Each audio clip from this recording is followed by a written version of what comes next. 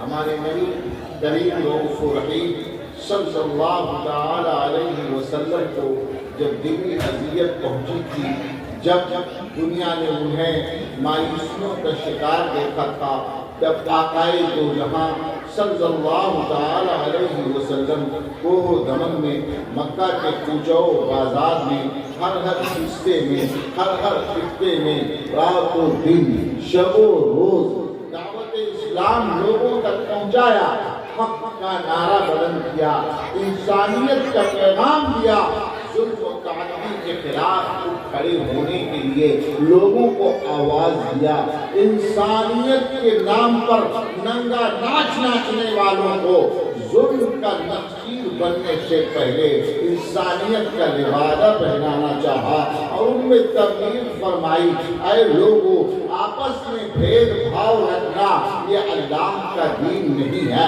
اونچ نیچ کا فرق کرنا یہ اسلام کا پیغام اور انسانیت کا شاہکار نہیں ہے، اے لوگوں، کالے گورے میں تمیز کرنا، ذات برادری کی بنیاد پر انسانوں کو بانٹ کر کے ایک دوسرے کا غلام بنانا یہ اسلام اور انسانیت اور مانوتا کا پیغام نہیں ہے۔ اے لوگوں، انسان ایک دوسرے کے برابر ہے، مرد عورت کو عزت دے، عورت مرد کو عزت دے، بیوہ ہو تو قابل رحم ہے، یتیم ہو تو قابل عنایت ہے، غلام ہو تو قابل مروت ہے، غریب و لاچار ہو تو قابل امداد ہے، دولت مند ہو تو تواضع ہو جائے، بہادر ہو تو مظلوموں کے لیے ایک راستہ بن کر اور اپنی پشت کو اس کے لیے سپر بنا کر کھڑا کر دے۔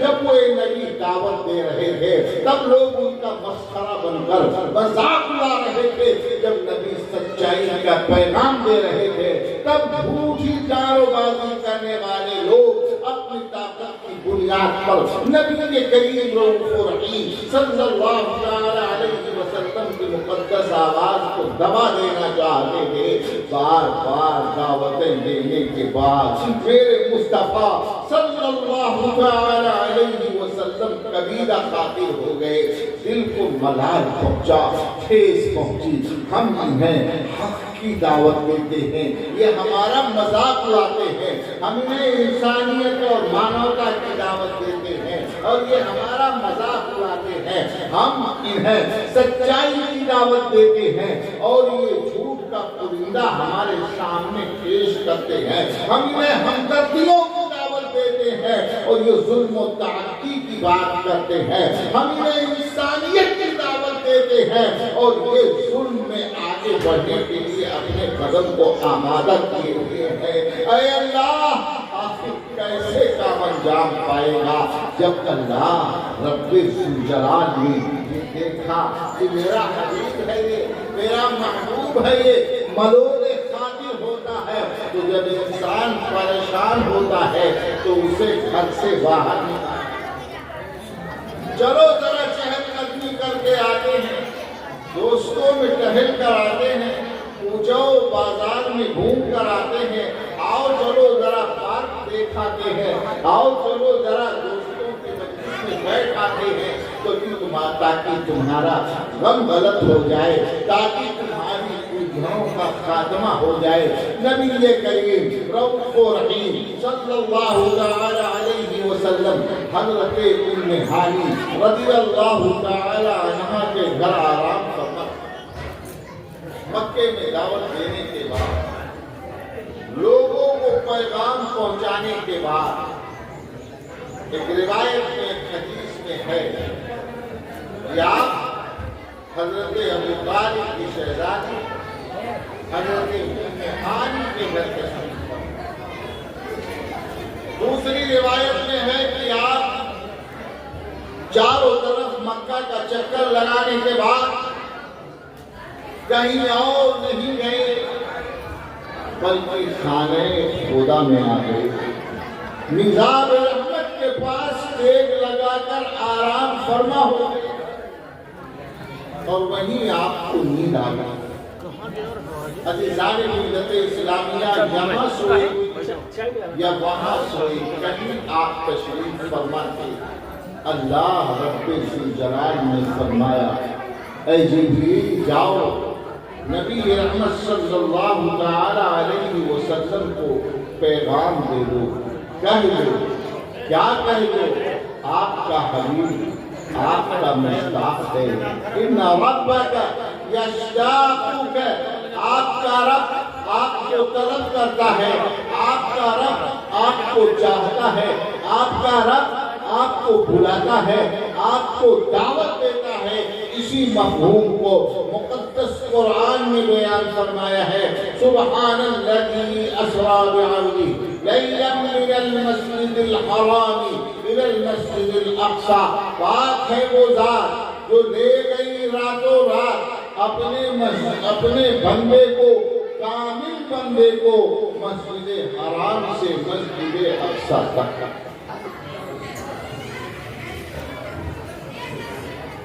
مسجد حرام سے مسجد اقصیٰ تک کیوں لے گئے؟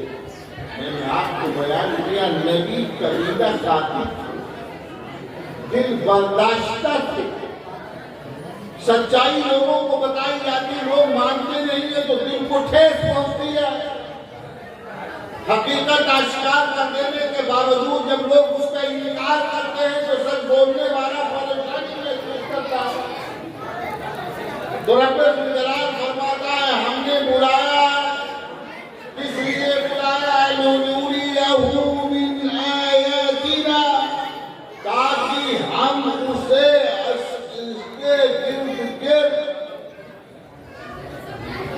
اپنی آیتیں دکھائیں۔ سبحان الذی اسریٰ بعبدہ لیلا من المسجد الحرام الى المسجد الاقصی الذی بارکنا حولہ، ہم نے اس کے ارد برکتیں پھیلا رکھی ہیں، پہاڑوں کی چوٹیاں ہیں، سب سے زیادہ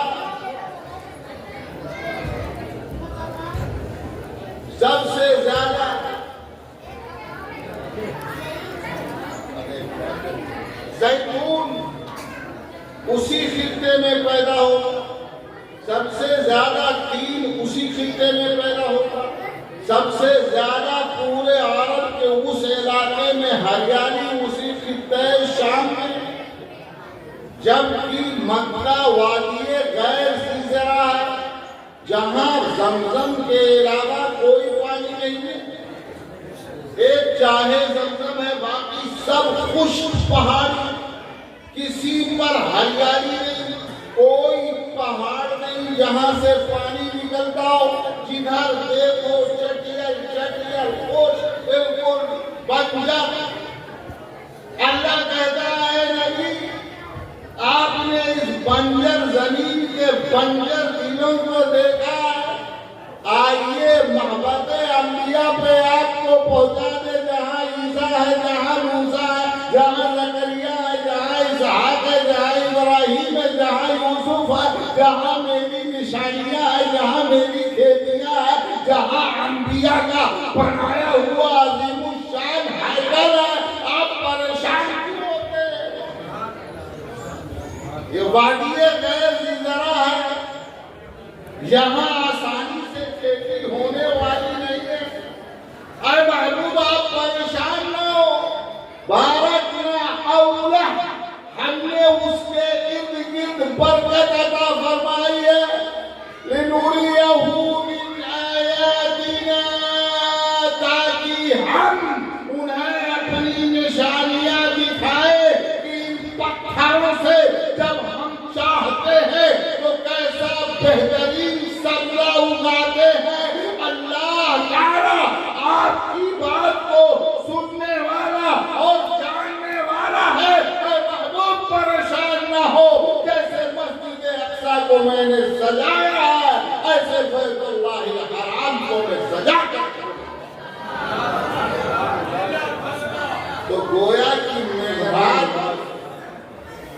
نبی کے سفر اور تسلی کی ایک رات ہے.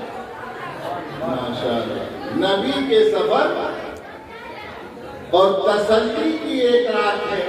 اللہ رب الجلال نے نبی پاک صلی اللہ تعالی علیہ وسلم کو بلایا.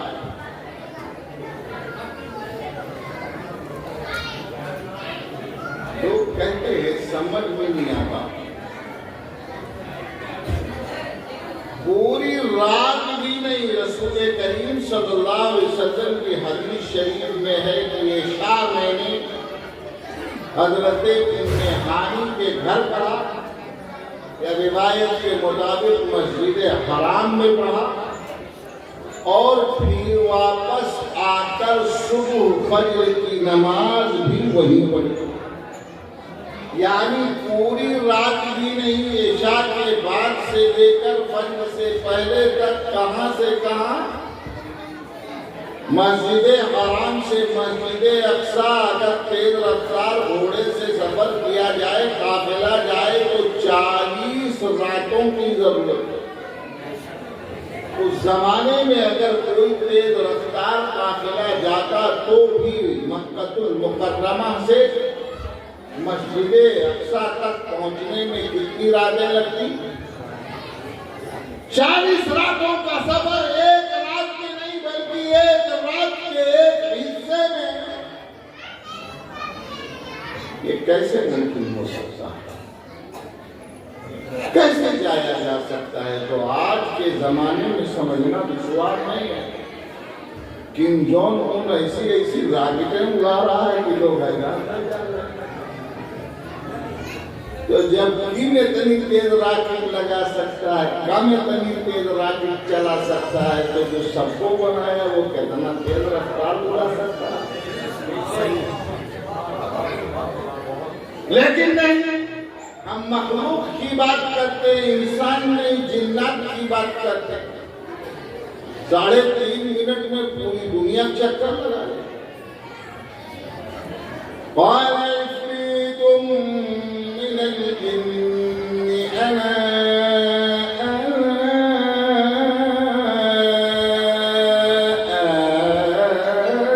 آتيك به.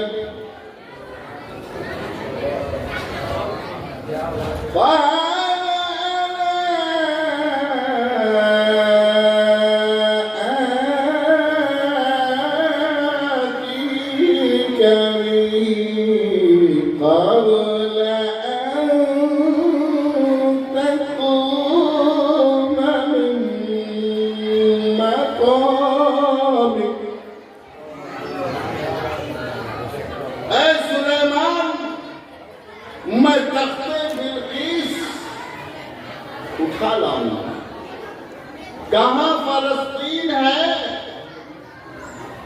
اور کہاں یمن کی سرزمین ہے, اور بعض روایتوں کے مطابق یمن اور عمان کے بیچ کا حصہ ہے.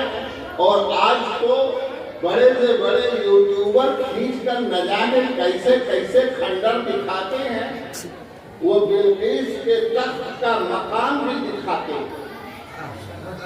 تو قال عفریت من الجن, جناتوں میں سے عفریت نے کہا, انا, میں, اے سلیمان آپ کی حکومت ہے, آپ کا حکم ہے, میں لے کر آؤں گا. وَإِنِّي عَلَيْهِ لَقَوِيٌّ أَمِينٌ, اور میں تو اس کی قوت رکھتا ہوں, اس کی طاقت رکھتا ہوں. میں اسے, آپ اپنے تخت سے کھڑے ہوں, اپنی مجلس ختم کریں, اس سے پہلے میں کھینچ کر اسے لے آؤں. قال الذي عنده علم من الكتاب أنا